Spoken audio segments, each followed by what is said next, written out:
vamos nosotros a coger vuestro ejemplo y ofreciéndonos cada uno compartir con el que menos tiene y que también el espíritu y la alegría de la Navidad inunde mucho corazón como vosotros lo hacéis posible. Gracias por venir a nuestra parroquia, por recordarnos.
Bien, de nuevo un año más hemos tenido la emoción de recibir a los 3 Reyes Magos de Oriente.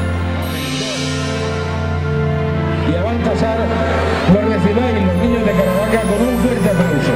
¡Feliz año para todos!